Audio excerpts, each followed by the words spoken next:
함께 나눌 하나님의 말씀 누가복음 6장 17절로 26절까지 말씀입니다. 누가복음 6장 17절로 26절까지 말씀. 제가 말씀을 읽을 때 25절과 26절 말씀은 함께 말씀을 읽도록 하겠습니다. 25절, 26절은 함께 말씀을 읽습니다. 예수께서 그들과 함께 내려오사 평지에 서시니 그 제자의 많은 무리와 예수의 말씀도 듣고 병 고침을 받으려고 유대 사방과 예루살렘과 두로와 시돈의 해안으로부터 온 많은 백성도 있더라. 더러운 귀신에게 분한받는 자들도 고침을 받은지라. 온 무리가 예수를 만지려고 힘쓰니 이는 능력이 예수께로부터 나와서 모든 사람을 낫게 함이로라. 예수께서 눈을 들어 제자들을 보시고 이르시되 너희 가난한 자는 복이 있나니 하나님의 나라가 너희 것이며 지금 줄인 자는 복이 있나니 너희가 배부름을 얻을 것이며 지금 우는 자는 복이 있나니 너희가 웃을 것이며 인자로 말미암아 사람들이 너희를 미워하며 멀리하고 욕하고 너희 이름을 악하다 하여 버릴 때에는 너희에게 복이 있도다. 이 그날에 기뻐하고 뛰놀라. 하늘에서 너희 상이 큼이라. 그들의 조상들이 선지자들에게 이와 같이 하였느니라. 그러나 화 있을진저 너희 부요한 자여 너희는 너희의 위로를 이미 받았도다. 화 있을진저 너희 지금 배부른 자여 너희는 주이리로다. 화 있을진저 너희 지금 웃는 자여 너희가 애통하며 울리로다. 모든 사람이 너희를 칭찬하면 화가 있도다. 그들의 조상들이 거짓 선지자들에게 이와 같이 하였느니라. 아멘. 누가복음 6장 17절로 26절까지 말씀을 통해서 영원한 복 있을 사람들이라고 하는 제목으로 함께 말씀을 나누려고 합니다. 연세대학교 철학과 명예교수이신 김용석 교수님은 모두가 행복해지려고 행복을 찾는데 행복할 수 없는 두 부류의 사람이 있다고 인터뷰에서 지난 주간에 말씀을 하시더라고요. 김용석 교수님은 현재 102세의 연세를 가지고 계신 분인데요. 지팡이 없이 걸어 다니세요. 생각도 멀쩡하시고 말도 또렷하시고 아주 건강하게 사시는 분이신데요. 그분이 이렇게 말씀하세요. 내가 100세를 살아보니, 여러분 100세를 산다는 게 보통 일이 아니잖아요. 1세기를 더 사신 분이세요. 100세를 살아보니 행복해질 수 없는 두 부류의 사람이 있다라고 말씀하세요. 이런 사람은 절대 행복할 수 없다는 거예요. 첫째는 정신적 가치를 모르는 사람이다라고 말을 해요. 물질적 가치가 행복을 가져다 주지 않는데 갑자기 많은 물질을 갖게 된 사람이 행복해질까요? 복권에 당첨돼서 일확천금을 한 사람들 중에 행복하게 사는 사람들이 몇 프로나 될까요? 누가 그걸 관심을 갖고 한번 추적을 해봤더라고요. 그랬더니 폐인된 사람들이 많으시고 자살한 분도 많으세요. 많은 물질이 갑자기 생겼다고 그가 행복해질 수 없었다는 그런 말씀이지요. 정신적 가치를 모르는 사람이 많은 것을 갖게 되면 오히려 불행해지더라라고 하는 것이죠. 돈이나 권력, 명예를 좇는 사람들이 많은데 그것을 통해 행복할 수 없다고 말합니다. 왜냐하면 만족할 수 없기 때문이에요. 그와 같은 것은 가지면 가질수록 목마름이 더하기 때문에 만족할 수 없습니다. 그런데 정신적 가치를 아는 사람은 만족을 알고 만족할 줄 안다고 하는 것이죠. 이분이 말씀하시는 정신적 가치는 철저하게 기독교 신앙을 바탕으로 이루어진 것이다 라고 하는 것입니다. 둘째는 이기주의자는 절대로 행복할 수 없다라고 하는 거예요. 이기주의자는 자신만을 위해 살기 때문에 인격을 가질 수 없는데 그가 말하는 인격은 인간관계에서 나오는 선한 가치라. 이 부분이 굉장히 좀 관심이 가더라고요. 인격이라고 하는 것이 인간관계에서 나오는 선한 가치라는 거예요. 이기주의자, 개인주의자는 인격을 갖출 기회를 갖지 못해요. 왜냐하면 늘 자기 중심이니까 선한 가치를 위한 이것을 나눌 수가 없는 거지요. 그런데 이제 그 다음이 또 중요하더라고요. 그런데 그 인격의 크기가 행복을 담을 수 있는 그릇인데 그릇 자체가 없거나 작기 때문에 행복을 담아 누릴 수 없다는 거예요. 저는 이 말을 듣는데 굉장히 공감이 돼요. 여러분들은 어떠세요? 여러분도 공감이 되시죠? 내가 행복하고 싶은데 행복을 가질 만한 뭐가 없어요. 행복을 담아놓을 수가 없어요. 행복이 나를 싹 스치고는 지나가는데 내 안에 머물러 있을 수 있는 공간이나 여유가 없단 말이에요. 그렇다면 우리는 늘 목마르지 않을까? 행복하지 않은 삶을 살게 되지 않을까라고 하는 거예요.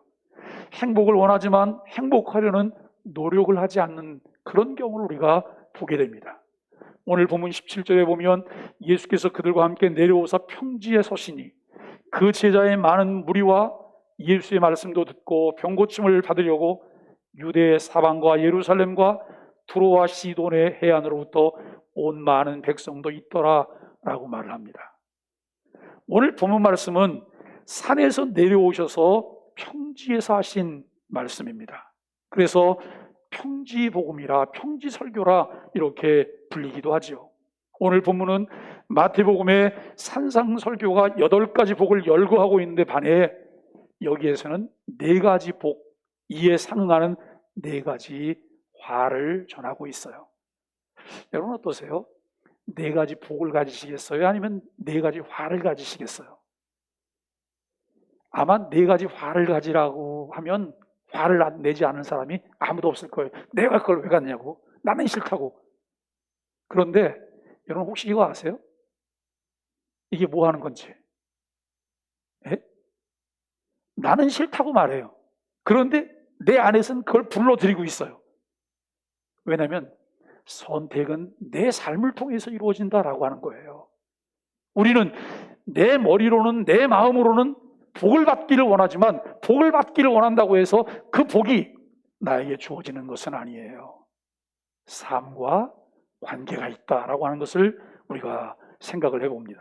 먼저 20절부터 23절 사이에 보면 예수께서 가난한 사람들, 줄인 사람들, 우는 사람들, 주님 때문에 미움과 멀리함과 욕과 악하다 말함과 버림을 당한 사람들이 복이 있다고 말씀을 하셔요.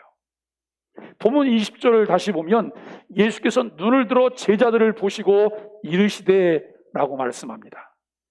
예수님께서 이 말씀을 주신 대상이 제자들이죠. 또 그냥 가난한 자가 아니라 너희 가난한 자는 복이 있나니 라고 말씀하세요. 너희라는 말은 그때 예수님을 따라다니며 그의 주위에 둘러앉아 그의 말씀을 경청하던 사람들을 가리키고 있다고 하는 것이죠. 예수님을 따라다니던 사람들은 어떤 목적을 가지고 예수님을 따라다녔을까요? 엄청 신앙적이고 믿음이 있어서 하나님의 영광을 위하여 따라다녔을까요? 아닙니다. 그들에게는 세상적인 욕심과 야망이 있어서 예수님을 따라다녔습니다. 그래서 여러분 요한과 야고보의 어머니가 그 나라가 이루어지면 예수님에게 자기 아들들을 어떻게 해달라고 그랬어요? 하나는 우편에 하나는 좌편에.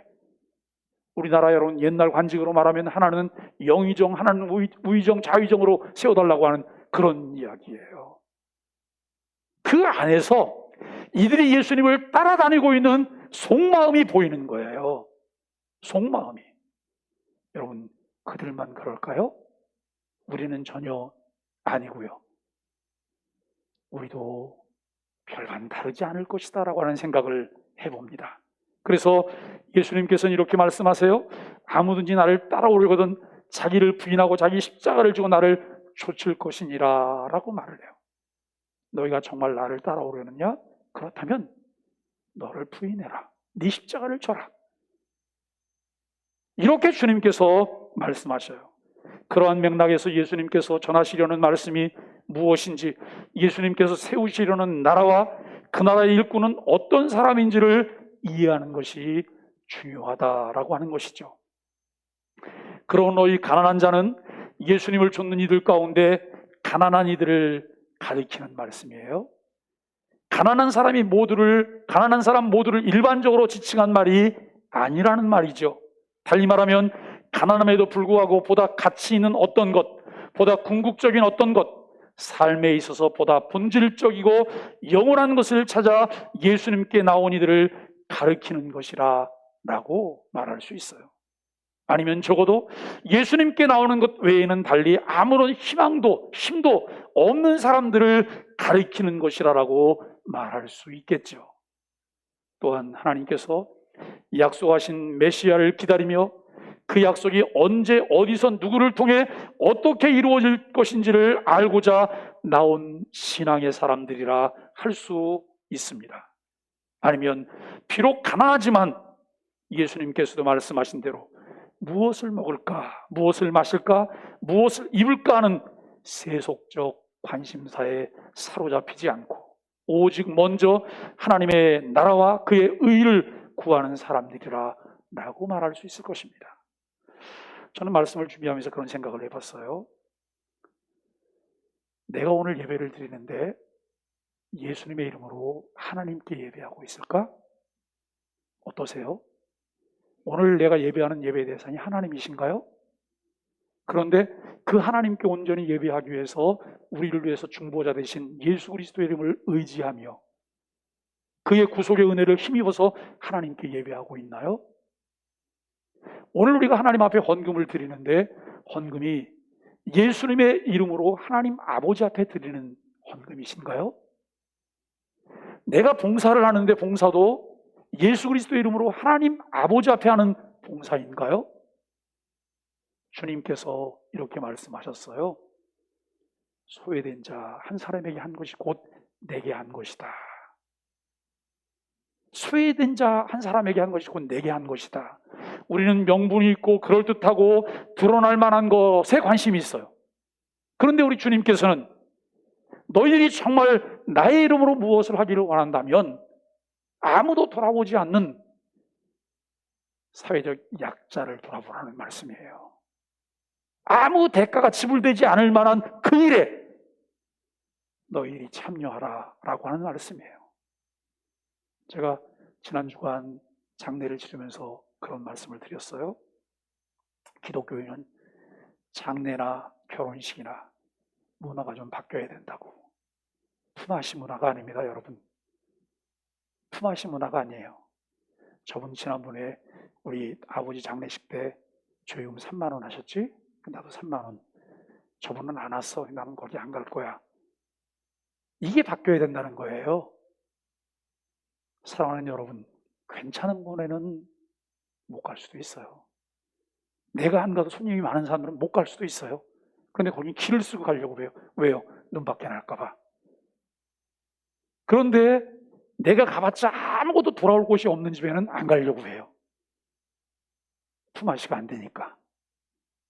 정말 우리 마음 가운데 주님의 마음으로 주님의 사랑으로 내가 그 일을 한다고 한다면 어려운 사람일수록 힘든 사람일수록 우리가 더 많이 가야 되잖아요. 더 많이 참여해야 되잖아요.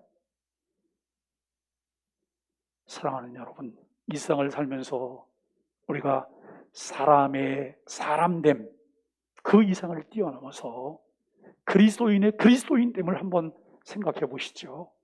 하나님 나라 백성으로서 하나님 나라 백성답게 산다고 하는 것이 도대체 무엇일까? 도대체 무엇일까라고 하는 생각을 해봅니다. 그저 우리가 이런 세상을 살면서 세속적인 관심사에 사로잡혀서 늘 그것만을 추구하고 똑같이 한다면 그리스도인의 나음이 도대체 무엇일까요?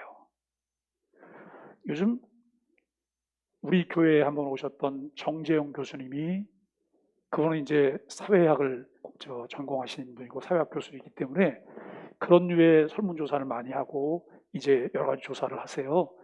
그런데 이번에 기독 청년들을 대상으로 설문조사를 했어요.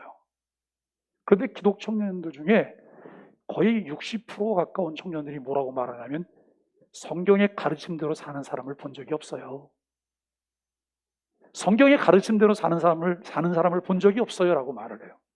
그리고 정말 충격적인 것은 뭐냐면 우리 사회의 최고의 가치는 뭐라 그랬을까요? 돈이요. 90몇 프로가 나왔어요. 90몇 프로가. 돈 된다고 하면, 돈을 준다고 하면 모든 것을 다 팔아넘길 수 있는 그런, 왜요? 그것이 최고의 가치니까. 교회를 다니지만, 신앙생활을 하고 하나님의 자녀라고 말하지만 성경이 말하는 가치와는 전혀 관계없이 살아가는 이런 모습을 우리가 보게 됩니다.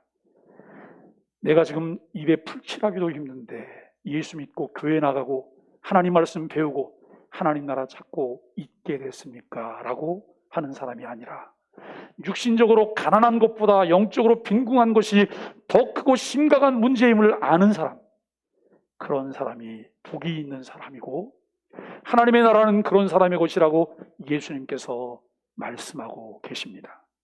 물질적 가치가 아닌 정신적 가치, 눈에 보이는 물질적인 것이 아닌 눈에 보이지 않는 영원한 것에 가치를 두고 그것을 따르는 자가 복 있는 사람이라고 말씀하고 있다는 것이죠. 너희 가난한 자는 복이 있나니 하나님의 나라가 너희 것임이라 하신 말씀을 그런 의미로 우리가 이해해야 될 것입니다. 무조건 경제적으로 가난한 사람들이 하나님의 나라를 차지하리라고 하는 것이 아니라는 말씀이죠. 하나님의 나라를 최우선의 관심사로 삼고 크던 적던 하나님께서 허락하신 모든 삶의 관심과 에너지와 자산을 하나님 나라와 나라의 실현을 위해서 여러분 쏟을 줄 아는 이에게 하나님의 나라는 주어진다고 하는 말씀입니다. 본문 21절에서는 예수님께서 지금 줄인 자는 복이 있나니 너희가 배부름을 얻을 것이며 지금 우는 자는 복이 있나니 너희가 웃을 것임이라라고 말씀합니다. 여기서는 지금이라고 하는 말에 주목할 필요가 있어요. 그저 배가 고프거나 슬픈 자를 말하는 것이 아니라는 것을 20절의 이해를 통해 우리가 알 수 있습니다. 무엇 때문에 지금 줄고 울어야 하는지가 중요한 거예요. 미래 하나님의 나라에서 영원히 배부르고 영원히 웃을 수 있기 위하여 지금 줄이고 울 수밖에 없음을 감내하는 이들이 복이 있는 사람들이라는 말씀으로 이해해야 한다라고 하는 것이죠. 하나님 나라에서 하나님께서 베푸시는 영원한 만족과 기쁨을 누릴 수 있기 위해 주님만을 따르며 주님의 말씀대로 살며 주의 의를 이루려고 힘쓰느라고 가진 것이 없어 가난하고 어려울 수 있다는 거예요. 여러분 어떠세요? 말씀을 지키기 위해서 하나님 편을 선택하기 위해서 물질적으로 손해를 보신 적이 혹시 있으신가요? 내가 눈 한번 감으면 꽤 큰 돈이 들어올 수 있는데 그것은 하나님이 기뻐하시는 정도가 아니기 때문에 여러분 그냥 패스하신 적이 혹시 있으신가요? 아유, 목사님 그걸 왜 패스를 해요? 꼭 잡아야죠. 그거 잡아서 좋은 일에 써야지요. 사랑하는 여러분, 누가 저녁마다 나가서 남의 집을 털어가지고 돈을 가지고 들어와요. 그리고는 토요일날 그 돈을 다 세고 계산해요. 1푼도 들리지 않게 거기서 뭘 떼요? 11조를 떼요. 그리고 주일 가서 11조를 드려요. 그리고 늘 뭐라고 하나님 11조를 점점 많이 하게 해주세요. 이거 뭐 많이 하겠다는 거예요? 도둑질 많이 하겠다는 거잖아요. 그런데 그 삶에 유사한 삶을 우리가 살고 있지 않나요? 유사한 삶을 살고 있잖아요. 사랑하는 여러분, 그리스도인은 직업 선택도 신중해야 돼요. 어느 목사님이 교인 중에 누가 스탠드바를 이제 개업을 하는데 와서 개업 예배를 드려달라고 얘기를 한 거예요. 남편은 교회를 안 나오고 남편이 운영을 하는데 아내가 교회 집사님이에요. 굉장히 미안한 그러면서 목사님 이거 말씀을 드려야 될지 말을지 모르겠다고 그러면서 와서 얘기를 하시더래요. 이 목사님이 그 말을 듣는 순간 고민이 됐잖아요. 여러분 예배를 가서 드려야 돼요? 말아야 돼요? 어떻게 할까? 예배를 드려야 될까 말아야 될까요? 그 목사님이 순간 그런 생각이 들더래요. 거기보다 더한 곳이라도 가서 내가 복음을 복음답게 말해야 된다. 복음을 복음답게 말해야 된다. 라고 하는 생각이 들더래요. 그래서 목사님이 가셨어요. 다른 교인들은 다 물리치고 목사님만 혼자 가셨어요. 가셔서 정말 눈물로 간절히 기도했어요. 하나님, 영혼을 바라볼 수 있게 하여 주옵소서. 영원한 것을 위해서 일하게 해 주옵소서. 눈물로 기도했어요. 얼마 지나지 않아서 이분이 가게를 정리하시고 다른 사업으로 바꾸시고 교회를 나오시더래요. 전 특별한 경우라고 생각해요. 특별한 경우. 못 알아들어요. 무슨 말인지. 못 알아듣고 내가 들으려고 하는, 내가 복 받으려고, 목사님이 와서 복을 빌어주기만 하면 복이 된다고 생각해요. 여러분 그렇게 생각한다면 그건 뭐하고 똑같으냐면 내가 나가서 비싼 돈을 주고 산 벼락맞아 죽은 대추나무에다가 쓴 부적 하나 구해갖고 가져온 거고 똑같은 거예요. 기독교가 여러분 그런 것일까요? 아니에요. 우리가 그런 것들을 잘 분별하고 구별할 줄 아는 이 일들이 우리에게 필요해요. 여러분 그 가난과 궁핍 때문에 영원한 가치를 소홀하게 여기거나 버리지 말라고 하는 말씀이죠. 정말 가난함에도 불구하고 어려움에도 불구하고 하루 벌어서 하루 먹고 사는 사람들은 주일 지키는 문제가 얼마나 어려운 문제일까요? 그렇잖아요. 주일 지키면서 나가서 여러분 그날 쉬고 어쩌면 그 다음날은 손가락을 빨아야 될지도 몰라요. 그럼에도 불구하고 하나님께서 그날은 주일이라고 말씀하셨으니 내가 주일을 주일답게 지키겠습니다라고 하는 다짐이에요. 그런 사람들을 말하고 있는 것이 아닐까요? 영원한 하나님 나라의 가치를 알고 그 안에 참 기쁨과 만족이 있음을 깨달은 자에게 그 가치를 따라 살려고 힘쓴다는 것을 말합니다. 가난하고 슬퍼서 우는 것이 무조건 행복이라고 말하는 것은 아닙니다. 왜 지금 줄이고 울어야 하는지가 중요하다는 것이죠. 지금 당장보다 영원한 삶을 더 생각하기 때문에 지금 줄이고 우는 사람이 복 있는 사람입니다. 이 세상의 삶보다 하나님 나라의 삶을 더 중요하게 여기기 때문에 하나님 나라에서의 부요함과 기쁨을 위해서 오늘의 궁핍함과 고난을 견딜 수 없는 사람이 복 있는 사람입니다. 우리는 여기서 왜 열심히 공부하고 일해야 하는지 다시 한번 생각하며 정리해 볼 수 있어야 합니다. 다른 사람과 나눌 것이 있기 위해 열심히 공부하고 열심히 일을 해야 돼요. 목적이 나의 욕심을 채우는 것에 있지 않고 하나님의 영광과 이웃과 나누는 것에 목적이 있다고 한다면 그분은 돈을 버는 방법이나 일을 취하는 방법도 하나님의 방법일 거예요. 하나님의 법은 다 어기면서 내가 여러분 거기서 부를 얻어서 나눈다고 한다면 이미 그것은 하나님이 받으실 수가 없으신 거예요. 돈을 좋아하는 사람은 받겠지요. 그러나 그 일의 정도를 원하시는 하나님은 이미 받지 않으셨어요. 사랑하는 여러분, 오늘 우리는 이 모든 것이 더 중요한 가치와 우선순위가 무엇인지를 생각하며 이루어져야 됩니다. 나의 욕망을 채우는 것 때문에 울고 웃는 사람이 아니라 하나님 나라의 공의가 이루어지는 것으로 울고 웃는 수 있는 사람이 영원한 복 있을 사람이라고 하는 것이죠. 22절에서 예수님께서는 계속해서 주님 때문에 고난받는 이들의 복됨을 말씀하십니다. 요즘 성난 군중들의 소리를 우리가 들어요. 제가 기도 중에도 언급했지만 여러분 교회를 극혐이라고 말을 해요. 어떤 이들은 이렇게 말을 해요. 교회 모든 것을 다 팔아서 가난한 사람들에게 나눠주고 기독교는 해체하라고 해요.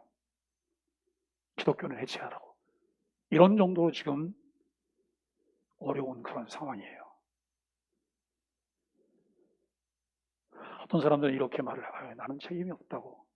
저 사람 때문에 여러분, 남 핑계 대다가는 평생 나는 그 일의 주체가 되질 못해요. 남의 얘기가 아니고 내 얘기고 우리 얘기예요.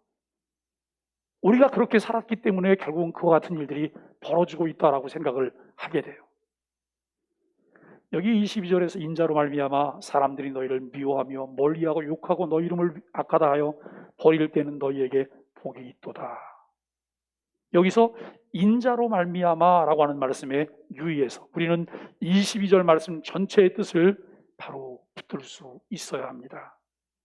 사리 분별 못하고 지혜롭지 않아서 사람들에게 피해를 입히고 문제를 일으켜 사람들로부터 미움받고 따돌림 당하고 욕먹고 나쁜 사람이라고 말 듣고 버림받는 것을 말하는 것이 아니죠. 인자로 말미암아라고 하는 단서가 붙어 있어요. 그런데 이 부분도 잘 이해를 해야 돼요. 그저 예수님의 이름을 끼워 맞춰서 넣어놓으면 그게 전부 다 인자를 위해서 당하는 것이라고 생각해요? 아니에요. 저는 이번에 여러분 IM이죠. 인터내셔널 미션이죠. 여기가 정말 큰 잘못을 한 게 있어요. 방역도 잘못해서 지금 문제를 일으키고 있지만 우리 한국의 공교육이 무너진 거는 누구나 다 알고 있어요. 그래서 대안교육을 찾고 있어요. 많은 사람들이 대안교육에 뛰어들어서 정말 수고 많이 해요. 그런데 귀족 대안학교들이 있어요. 한 달에 수업료를 돈 100만 원씩 받아요. 특히 여기 IM 같은 데가 뭘 잘 가르친다고요? 영어를 잘 가르친다고요. 우리나라는 영어병에 걸린 나라잖아요. 영어를 잘 가르친다니까 여러분 너도 나도 다 몰려들어서 요즘 여러분 기숙사에 거의 20여 명이 한 방에서 지내는 데가 어디 있어요? 이게 정말 기가 막힌 건데요. 이 사람들이 기독교라고 하는 이름을 빙자해서 기독교는 은혜이기 때문에 그 부분이 묵인될 수 있다고 생각을 해요. 지금 시대가 어느 때인데요. 정말 공교육에 맡길 수 없어서 대안교육을 선택해서 대안교육을 받고 있는 또 대안교육을 하고 있는 사람 중에는 아주 저렴한 수업료를 받으면서 정말 수고하고 애쓰는 분들이 많이 계세요. 여러분 이번에 그분들에게 굉장한 타격을 준 거예요. 이것저것 잘 모르는 사람들은 전수조사를 한다 뭐 어쩐다 이러면서 비난을 하고 있어요. 제대로 잘 하고 있는 사람들에게 피해를 주는 그런 행위를 하고 있어요. 그것 때문에 오늘쯤이면 다음 주에는 조금 더 여러분 예배가 좀 자유로워지기라고 하는 기대를 가지고 있었어요. 오늘 발표하는 내용을 기대하지 않아요. 왜요? 교회가 단골이기 때문에. 교회가 끼친 피해가 너무 크기 때문에. 그럼에도 불구하고 종교 탄압한다고 말하는 분들이 계세요. 여러분 이렇게 말하는 한 이 문제는 해결이 되지 않아요. 우리 자신들을 돌아봐야 돼요. 우리가 엎드려야 되고 우리가 먼저 본을 보여야 되고 우리가 다른 사람들에게 피해 주는 그런 일이 없어야 될 것이라 라고 하는 것이죠. 예수 그리스도의 이름을 빙자해 명예를 얻거나 권력을 얻거나 수익을 올리는 것 때문에 비난받는 것을 말하지 않습니다. 그것은 예수팔이 하나님팔이를 하는 것이죠. 교회가 사회적 가치를 실현하는 일에 참여할 때 우리는 몇 가지 중요한 것을 보아야 합니다. 여러분은 이 부분을 조금 더 귀담아서 좀 함께 나누시면 좋겠어요. 왜냐하면 저는 목회 철학 중에 사회적 목회가 포함되어 있기 때문에 교회가 꼭 참여해야 될 일들이 있기 때문에 이 일들을 할 때 어떤 마음의 자세를 가지고 우리가 해야 될까라고 하는 거예요. 교회는 수익 사업을 하는 단체가 아니죠. 교회가 수익을 목표로 무엇을 하게 된다면 그 순간부터 교회는 딴 길로 가는 거예요. 교회는 변칙과 반칙을 사용하고 눈속여서 이익을 얻거나 교회를 유지하는 단체가 아닙니다. 교회는 공공성이 중요합니다. 우리 사회에서 꼭 필요한 일인데 수익을 얻을 수 없어서 다른 사람들이 참여하지 않는 일이라면 그 일의 적임자가 교회와 성도들입니다. 교회는 하나님 나라의 가치를 실현하기 위해 존재하고 그것을 잘 감당할 때 빛과 소금이 될 수 있습니다. 수고와 섬김만 필요한 일에 교회는 주저 말고 뛰어들 수 있어야 합니다. 때로는 그 일을 하다가 애매한 말을 듣거나 오해와 비난을 받기도 하고 물질적인 손해를 보게 되는 일이 있을 수 있다는 것이죠. 그것이 공익을 위한 것이고 사회적인 책임을 다하는 일이라면 그 일에 교회는 기쁨으로 뛰어들 수 있어야 합니다. 여러분, 요즘 그런 교회가 있나요? 요즘 그런 목회자와 성도가 있습니까? 그 교회가 우리 소망의 교회여야 합니다. 우리 교회여야 합니다. 우리 교회가 존재하는 목적은 그것 때문에 존재해야 되는 거예요. 이것을 하지 않으면 어느 날 교회는 세상을 향해서 한마디도 말을 할 수가 없게 될 거예요. 그 목회자와 성도가 저와 여러분이기를 바랍니다. 여러분은 어떻게 생각을 하고 계십니까? 하나님께서 이 땅에 교회를 세우시고 하나님의 뜻이 하늘에서 이룬 것 같이 이 땅에서도 이루어지기를 바라고 계십니다.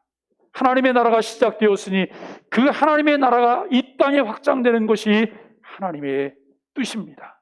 하나님의 나라는 정복하고 지배하는 것이 아닙니다. 그 나라는 희생과 헌신으로 섬기는 나라입니다. 많은 사람이 이 부분에서 오해를 갖는데요, 하나님의 나라가 확장되는 것, 교세가 늘어나는 것으로만 생각을 해요. 정말 여러분, 교세가 늘어나는 것이 하나님의 나라가 확장되는 것일까요? 교회 인원이 많아지는 것이 여러분 하나님 나라가 확장되는 것일까요? 옆에 있는 작은 교회 교인 다 뺏어다가 우리 교회에 채우면 이게 하나님 나라가 확장되는 것일까요? 우리가 세상적인 논리와 그런 방법으로 하나님의 나라를 이해하지 않게 되기를 바랍니다. 여러분, 함께 성장해 가는 거예요. 우리 교회가 저 옆에 있는 작은 교회와 함께 성장해 가는 거예요. 함께 하나님의 나라가 확장되어져 가는 거예요. 그리고 힘을 더 많이 갖게 되고 그 힘으로 군림하는 이것을 우리는 확장이라고 말하지 않아요. 더 낮은 섬김이에요. 더 낮은 섬김이에요.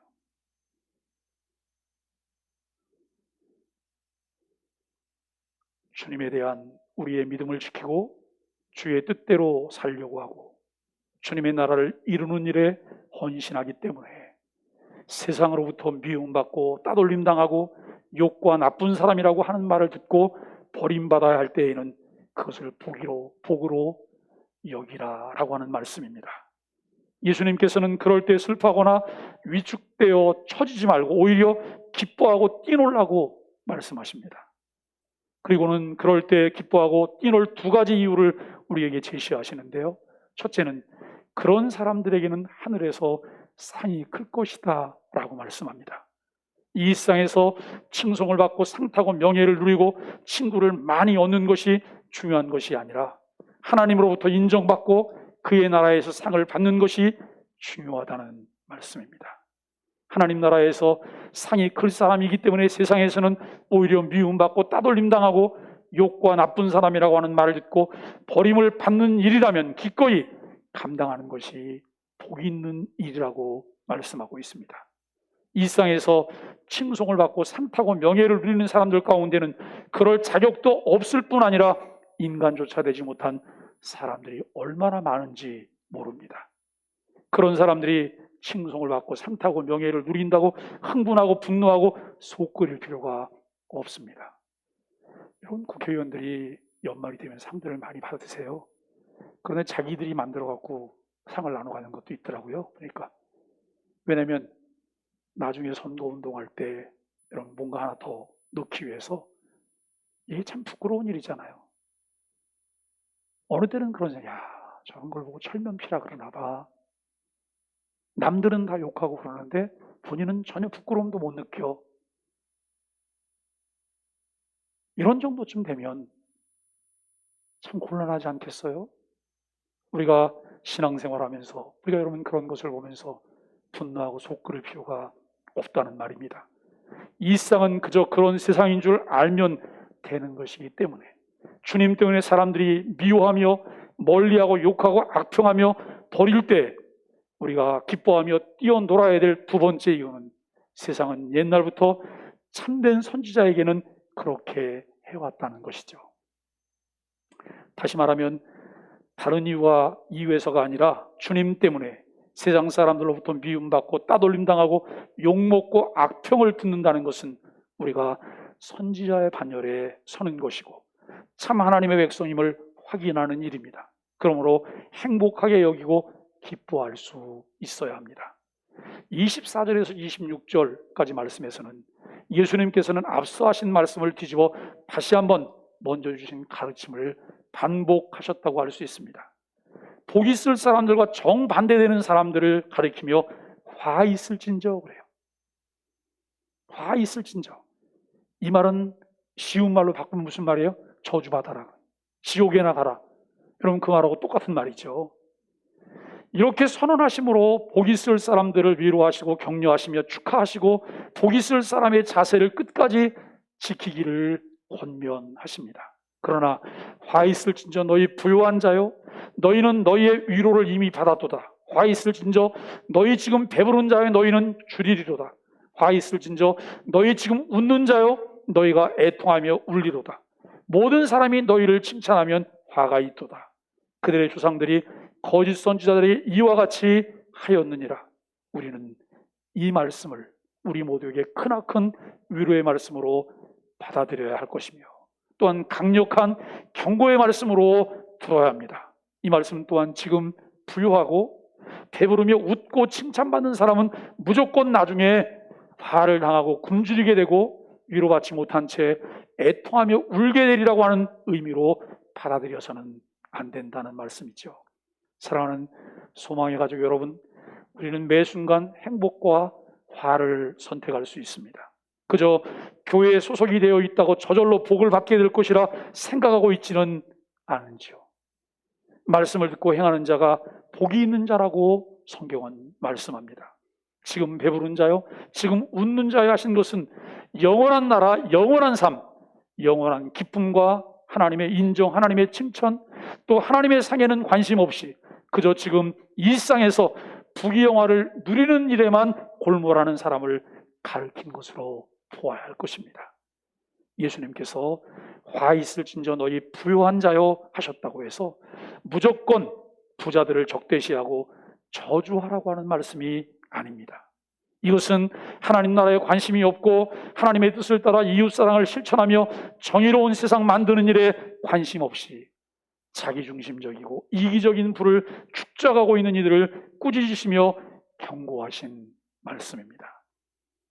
예수님께서 화 있을진저 너희 배부른 자여 하셨다고 해서 식생활에 여유가 있는 사람들을 무조건 미워하고 정죄해서는 안 될 것입니다. 이것은 영적인 풍요에는 관심이 없이 먹기를 탐하는 사람, 특히 이웃의 굶주림과 배고픔에는 하등의 관심도 나눌 마음도 없이 혼자 즐기며 사는 사람을 탓하시며 경고하신 말씀으로 이해해야 합니다. 예수님께서 화 있을진저 너희 웃는 자요 하셨다고 해서 늘 미소 짓고 명랑하게 지내면 낙천적으로 사는 사람들을 무조건 증오하고 비난하라고 하는 말씀이 아니지 않습니까? 이것은 다른 사람의 슬픔과 고통에 무신경하고 더더군다나 남의 피해와 억울함을 통해 자신의 이익과 즐거움을 증대시키며 만족해하는 자들을 책망하시며 엄히 경고하신 말씀으로 받아들여야 한다는 말씀입니다. 예수님께서 화 있을진저 하신 말씀을 귀담아 들어야 합니다. 이것은 반드시 피해야 할 일입니다. 이 세상에서의 위로와 배부름과 웃음과 칭찬에 취하여 사느라 영원히 위로도 없고 굶주림과 애통과 부끄러움과 후회만 있을 삶을 만들지 말라는 말씀입니다. 특히 26절의 말씀을 가슴에 잘 새겨야 합니다. 모든 사람이 너희를 칭찬하면 화가 있도다. 그들의 조상들이 거짓 선지자들에게 이와 같이 하였느니라. 여기서 말하는 모든 사람이 너희를 칭찬하는 이 말은 무슨 말일까요? 아첨하는 말, 비유를 맞추는 말, 저 사람에게 상대적으로 반대급부를 얻어내기 위해서 여러분 없는 말, 거짓을 하는 이런 부분들을 우리가 생각할 수 있겠죠. 세상은 원래 참 선지자는 미워하고 멀리하고 욕하고 악평하고 버리면서 거짓 선지자들에게는 너도 나도 칭찬을 해왔다는 것이죠. 그런 세상에서 어떻게 해서든 인정을 받아보려고 애쓰는 것은 화를 자초하는 일이고, 세상에서 칭찬을 듣지 못했다고 서로하고 분노하는 것은 어리석은 일이다라고 하는 것입니다. 김영석 교수님은 그의 인터뷰 중에 이런 얘기를 하시네. 참 가슴에 와닿더라고요. 인생의 가장 소중한 때를 60세부터라 그래요. 60세부터라. 그분도 처음 30년은 배우고 30년은 열심히 일하고 가는 거라고 생각을 했대요. 그런데 100세를 살아보니 인생은 60부터라는 거예요. 60부터라는 거예요. 왜냐하면 사과나무를 키우면서 가장 소중한 시기가 열매를 맺을 때인데, 인생은 60부터가 진정한 열매를 맺으며 존경받을 때라고 말을 해요. 우리가 여러분 40을 무슨 나이라 그래요? 부록의 나이라 그래요. 인생 40이 되면 뭘 책임져야 된다고요? 자기 얼굴을 책임져야 된대요. 왜냐하면 어떻게 살았는지가 내 얼굴을 통해서 나타난다는 거예요. 그런데 여러분 60이 되면 그때부터는 내 삶을 통해서 열매가 나타나야 되는 거예요. 많은 사람들에게 존경을 받게 되고 많은 사람들과 함께 삶을 나누게 되는 이와 같은 나이가 돼야 된다라고 말을 합니다. 그래서 그분은 인생의 사회적 가치는 60부터 온다라고 말을 해요. 60을 넘어서 90까지는 행복하게 살 수 있고 사회적 열매를 맺을 수 있다라고 말씀해요. 이것은 남의 얘기가 아니고 그분 자신의 이야기예요. 사랑하는 소망의 가족 여러분, 젊을 때 열심히 바르게 최선을 다해서 살아갑시다. 그렇게 사셨다면 60세 이후에 사회적 열매를 맺기 위해 무엇을 해야 할지 묵상하며 우리가 함께 기도합시다. 하늘의 신령한 지혜를 주시도록 기도합시다. 하늘의 신령한 지혜를 얻을 때 우리는 참 가치 있는 열매를 위해 선택을 할 수 있는 통찰력을 갖게 된다는 것이죠. 말년에 할 수 있는 것이 없고 위로해 줄 사람이 아무도 없는 인생은 곤고한 인생입니다. 심어야 할 때 심었는지, 매 순간 믿음의 가치를 따라 심었는지를 돌아보아야 합니다. 말년의 삶은 신앙적인 여유와 그에 따른 열매들을 함께 나누며 모두와 삶을 나눌 수 있는 삶이 되어야 합니다. 씨를 뿌릴 때와 가꾸는 과정을 소홀하게 하지 않는 사람이 마지막 때 열매를 거두고 그 열매를 나누고 누리면서 웃을 수 있는 사람입니다. 그 무엇보다도 하나님의 나라에서 웃을 수 있고 하나님으로부터 큰 상을 받을 수 있는 이가 참으로 행복한 사람입니다. 그러므로 지금 소유하고 있고 향유하고 있는 부와 건강, 명예, 재능과 시간까지도 하나님의 나라와 그의 의를 이루는 일에 온전히 투여해서 지혜로운 백성으로 살아갈 수 있게 되기를 바랍니다. 그것이 영원한 복을 누릴 삶을 준비하는 길입니다. 영원을 생각하지 않는 삶, 영원한 나라를 바라보지 않는 삶, 영원한 가치를 추구하지 않는 삶, 영원한 기쁨을 소망하지 않는 삶, 주님과 아무 상관이 없는 삶입니다. 주님 때문에 울 줄도 모르고 주님 때문에 웃을 일도 없는 삶, 그것은 오늘의 가난과 굶주림과 눈물과 고통을 영원히 연장시키는 불쌍한 일입니다. 그것은 오늘의 부요와 배부름과 눈물과 명예까지도 영원한 가난과 굶주림과 눈물과 고통으로 뒤엎어놓는 어리석은 일이라고 하는 것이죠. 주님 때문에 지금은 이 세상에서 가난하고 줄이고 울며 버림받는 일이 있다 할지라도 하나님으로부터 영원한 생명과 만족과 칭찬과 기쁨을 누릴 삶을 살아가는 우리 모두가 될 수 있기를 바랍니다. 지금 우리의 삶이 아무리 힘들다 할지라도 예수 그리스도께로 나오면 복 있는 삶이 될 수 있음을 잊지 말아야 할 것입니다. 예수 그리스도 안에는 영원히 복된 삶이 보장되어 있음을 확신해야 합니다. 예수 그리스도께 나오기를 포기하면 다 잃는 것입니다. 그러나 예수 그리스도께 나오기만 하면 다 잃은 것 같은 상태에서도 다시 회복하며 얻을 수 있습니다. 왜냐하면 예수 그리스도는 곧 길이요 진리요 생명이시기 때문입니다. 우리는 지금 대전환기를 살고 있습니다. 코로나 이전과 코로나 이후 어떻게 삶의 환경들이 변할지는 아무도 알 수 없습니다. 그러나 성경은 여전히 동일한 이야기를 우리에게 제공하고 있습니다. 하나님의 말씀이 진리인 이유는 어제나 오늘이나 영원토록 동일하기 때문입니다. 사랑하는 소망의 가족 여러분, 성경으로 눈을 돌려봅시다. 여호와께서 지키지 아니하시면 파수꾼의 깨어있음이 허사라고 말합니다. 성경의 가르침을 묵상하며 성경이 말씀하시는 가치를 따르는 영원한 복 있을 사람들로 남은 삶을 최선을 다해 하나님과 교회 중심으로 살아가게 되기를 예수 그리스도의 이름으로 간절히 축복합니다.